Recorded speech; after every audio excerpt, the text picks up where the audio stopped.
Buenas tardes. Mi nombre es Johan Ricardo Gabalanz y en este momento voy a dar respuestas a la evaluación de la vez pasada, en las cuales se tratan de fisiología, temas de fisiología. Bueno, en la primera pregunta hablamos de, bueno, estaban unos dos espacios en donde había una gran cantidad de miofibrillas y la otra una gran cantidad de plasmas dentro de unos dibujos, unos círculos y unos pequeños círculos igual. Entonces, dábamos a entender que el primer espacio, ¿cierto? Tenía una gran cantidad de miofibrillas, o bueno, era un círculo. Los puntos negros dan cuenta las miofibrillas, que son los conductos que contienen sarcómeros y que contienen barracetas y demás en estructuras durante el músculo o por medio del músculo. Y el plasma es el que está ubicado alrededor de las miofibrillas y es el espacio que se encuentra entre ellos para así darle forma y volumen al músculo. Bueno, hablamos de dos tipos de hipertrofia, la hipertrofia sarcomérica, que la hipertrofia sarcomérica hace referencia hacia los aumentos de la cantidad de miofibrillas después de la ruptura y resanadas, ¿no? Y hablamos de la hipertrofia sarcoplasmática, que es la que nos indica que el plasma es el que aumenta dentro del músculo, más no la cantidad de miofibrillas. En la segunda pregunta hablamos sobre las hormonas. Las hormonas son mensajeros químicos que son secretados a raíz del hipotálamo. El hipotálamo se encuentra sobre la corteza cerebral y es el encargado de enviar diferentes receptores o diferentes estímulos de acuerdo a lo que necesite el sistema inmune o también el sistema endocrino. Entonces, a raíz de ese envío de información, el hipotálamo es quien administra y quien secreta hormonas para mejorar o disminuir o aumentar diferentes procesos que se hacen dentro del organismo. Entonces la respuesta es verdadera, sí, el hipotálamo es el que secreta las hormonas, las cuales son mensajeros. En la tercera pregunta, perdón, hablamos de que el glucógeno se descompone por medio de un proceso para convertirse en piruvato. Existen varios procesos, tanto para los lípidos como para la glucosa, y en ese caso, en la glucosa encontramos la glicogénesis, que es el nacimiento, y la glucólisis, que es la descomposición. En esta descomposición, que nos vamos a centrar en ese proceso de glucólisis, salen unas sustancias llamadas piruvatos, unos compuestos. Esos compuestos nos permiten liberar y generar respiración celular dentro del mismo proceso de glucólisis. En nuestra cuarta pregunta, hablamos de que en la anterior tuvimos dos procesos como glucólisis y glucogénesis. En la glucólisis había una separación o descomposición del glucógeno. Aquí volvemos a encontrar un proceso de glucólisis y ya también tenemos relacionado un poco con el ciclo de Cori, ¿cierto? Que va sobre el hígado y se hacen una serie de pasos hasta llegar al músculo y generando mayor energía. Entonces hablamos de que la descomposición, o bueno, de que la unión de piruvatos también nos ayuda a generar más glucosa y glucógeno en la sangre y en el músculo. Pasando a nuestra quinta pregunta, hablamos sobre una ley muy especial para la parte de la aptitud cardiorrespiratoria y hablamos de la ley de Frank Starling.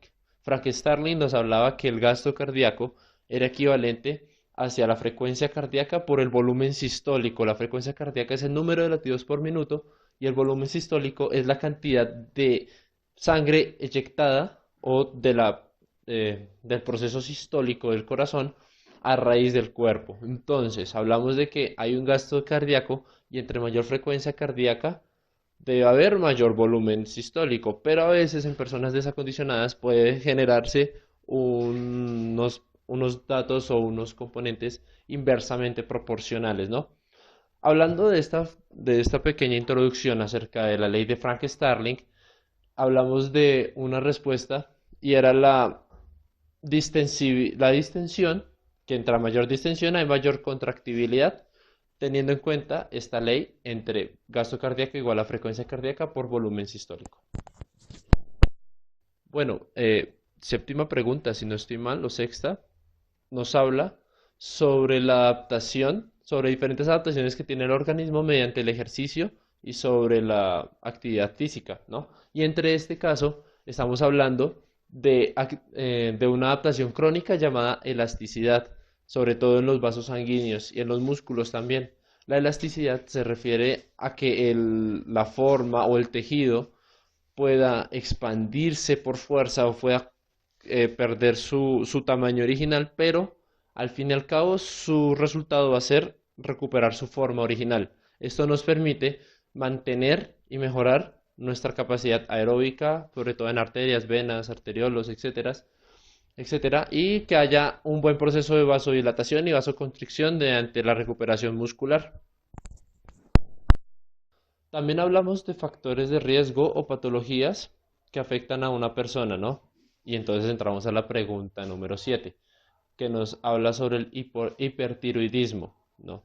La respuesta a esa pregunta es: entre mayor metabolismo tenga la persona, pierde el peso más rápido. Entonces siempre hay que tener una congruencia en la alimentación y en la carga y en los componentes de la carga, perdón, del ejercicio para que sean adecuados para esa persona y que permita que su metabolismo se acelere a tal punto de que no pierda el peso o que se sustraiga toda la energía completamente, ¿no? De todas maneras, se habla también de una buena alimentación y de hidratación balanceada.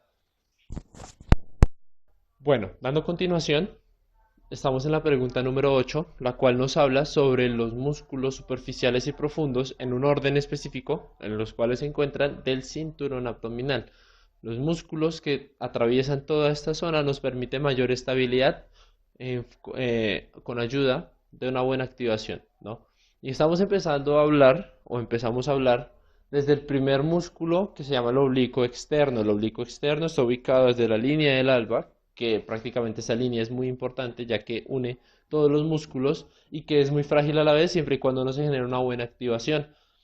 Bueno, tenemos el oblicuo externo, luego pasamos internamente y tenemos el recto abdominal. El recto abdominal, luego seguimos con los oblicuos internos que están más sesgados hacia la zona de la cresta ilíaca y terminamos apoyando el recto abdominal con el transverso abdominal, ¿no? Entonces, oblicuo externo, tenemos el recto abdominal, tenemos el oblicuo interno y tenemos el transverso del abdomen.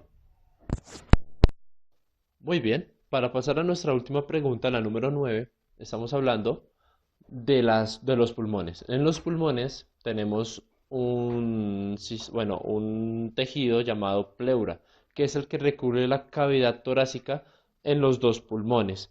Hablando también de una membrana pleural, que es la que recubre, perdón, toda esa pleura y que tiene por dentro esa membrana un líquido pleural.